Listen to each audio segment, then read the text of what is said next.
Hey everyone, I'm Aneek Thapar. I'm a Dolby Atmos mix engineer, mastering engineer. I've written music for films and TV shows. I've got a beautiful virtual instrument company with my dear friends called Void Vista, and you're here with me in my home studio in London.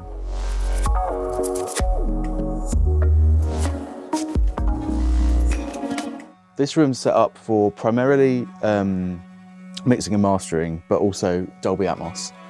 And you'll see around as well, I've got synthesizers and drum machines and guitars, lots of effects pedals, a modular synth, and that's all the kind of creative stuff that I do. So when I was at university, we were exposed to a lot of multi-channel work and formats, and like the old school creative practice of sound diffusion, which is it dates back to, actually I can't remember when, maybe the 50s, where you would essentially have an orchestra of loudspeakers and a single fader for each speaker, and you'd play back stereo tape or multi-channel tape, and you would move the sounds around by using the faders. And I just thought that was wild. But I've always been a big fan of surround sound stuff. I remember having a little surround sound computer set up and just listening to music in that format and just letting the Dolby system do the upmixing for me and just being like, wow, it's kind of spread hi-hats around and spread top ends of synths around, and playing video games in surround sound. So I was sold from day one. And when I went to 5.1 for film and TV work, and that was all great. And then when Apple announced spatial audio, Dolby Atmos, on their headphones, it was the same year that they announced lossless quality audio. So I was like, wow, that's a pretty big deal. 2 free upgrades. And I must admit, the first time I heard Dolby Atmos on my headphones, I wasn't sold, I wasn't convinced. But then a dear friend of mine, Alphabet 7, Johnny, he asked me to mix his new EP in Atmos. So I went to Talyard Studios, fantastic place to do Atmos, did the EP there, and I remember walking home the first night with the first wave of mixes with head tracking turned on my headphones, which I think is so important if you're listening to Atmos. And I remember just walking home after a couple of beers, just like listening into my mix, like listening inside the mix and being like, is the ride cymbal where I put it? Is that effects spread exactly where I put it? And it was brilliant. And I came home and I told my girlfriend, Lara, you've got to check this out. You just give me your phone, Atmos on forever, like just live with this for a bit. And she was like, holy shit, this is fucking amazing. I'm never turning it off. And from that moment onwards, I've just been sold on it. And that ended up leading to doing the new Rival Consoles album in Atmos. While I was doing the stereo mixes, I kept sort of planting the seed and saying to Brian, like, I think this will be really good in Atmos. You've got all these amazing layers that you can put around the room, and eventually got asked to do that. And yeah, it was a dream come true. I'll take a line from BT, Brian Tranzio, who once said when he was describing why he did his old album in 5.1, was that stereo music is music that's played at you, and surround sound and Atmos is music that's played with you.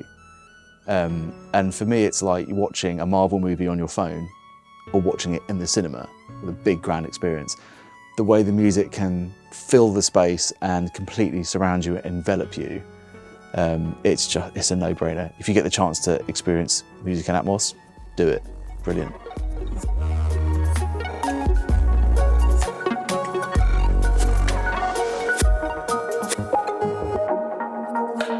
I knew I wanted to go minimum 7.1.4, which I think is the Dolby minimum spec anyway. So I knew I wanted 4 speakers on the ceilings and 2 on the sides, 2 in the rears. I already had 5.1 anyway, so it was a case of just buying 6 more speakers and a bigger sub. And actually what I found out now is that I do want to go 9.1.4, so I want to add 2 extra speakers either side here, which are called the wide speakers, and they just fill out the space between all the others. And like I said, after I'd heard Dolby Atmos on a system and done my first mix, I was sold by it. And I thought, even if I only ever do 5 records in Atmos in my life, it's worth it, because coming in every day, listening to music in Atmos, watching movies in Atmos, it's just incredible. Like, it fills the space, it shakes the room, it envelops you into sound. And sometimes I watch movies where I just mute the center channel, so there's no dialogue, you just hear the effects and the music. And that is a really interesting experience. And my love of sound design and film mixing, my itch gets scratched. I had this studio that was in a glass house on an island in the Thames. It was amazing. It's my girlfriend's childhood home. We tried out a whole bunch of speakers, and it was the Eve SC207s that they just fit, right? They fit the space, everything translated really well. I could hear half a dB EQ moves and stuff like that, but they weren't quite big enough. It was a massive, massive space that I had, huge. So I needed something a bit bigger. So I thought, well, naturally, I'll just get the bigger version, right? The 407s. So I got them in.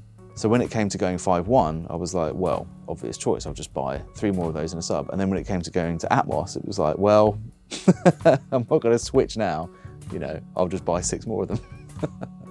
I think the 204s at the top just make sense because of the weight on the ceiling, the size of the speakers, the height that I've got to deal with. After building the Cloud, which I think was 100 mil of rock wall and then another maybe 50 mil, you know, starting eating into the space of the ceiling, into the height. So it made sense to go for a smaller one up there, and they sound great anyway. I typically work at a calibrated level for most of the time, right? So I'm roughly clocking in around maybe 76, up to 79. Occasionally I'll do 85, but the room's probably not quite big enough for a sustained amount of time at 85. So most of the time, yeah, I'm at a constant level.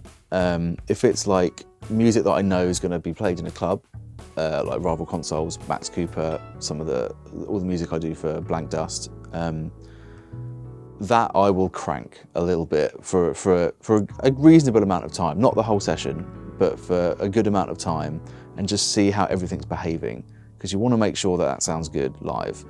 Couple of the things you run into is if you mix too quiet, your mixes ended up, your masters. If you work too quietly, your work ends up being too bright. If you work too loud, it can end up being too dark. Having bright mixes or bright work is never normally a problem. It's usually better, because if you listen to it on substandard systems, it will just cut through better. But having things a little bit warmer, a little bit softer, as a matter of taste, I actually really prefer that, and it makes you want to turn it up and it makes you want to listen into it a bit more, because it doesn't take your head off when you've cranked it. Finding that balance is always tricky.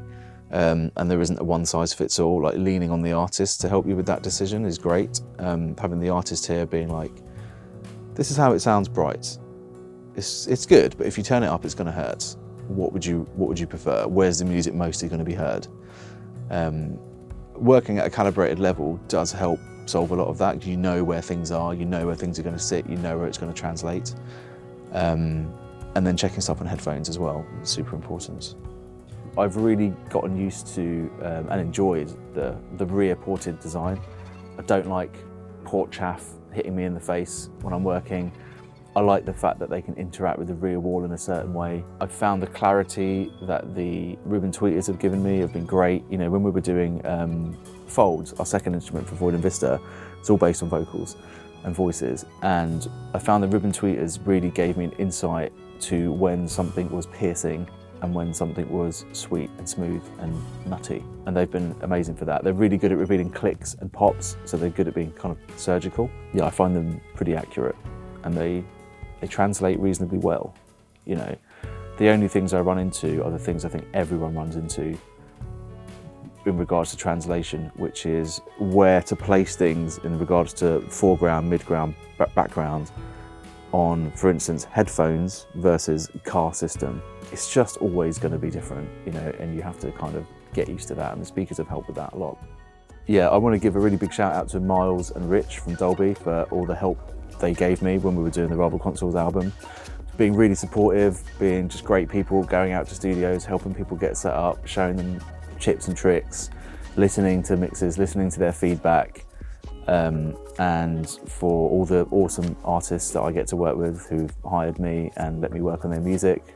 Yeah, and to my mum and my dad, my girlfriend and my friends.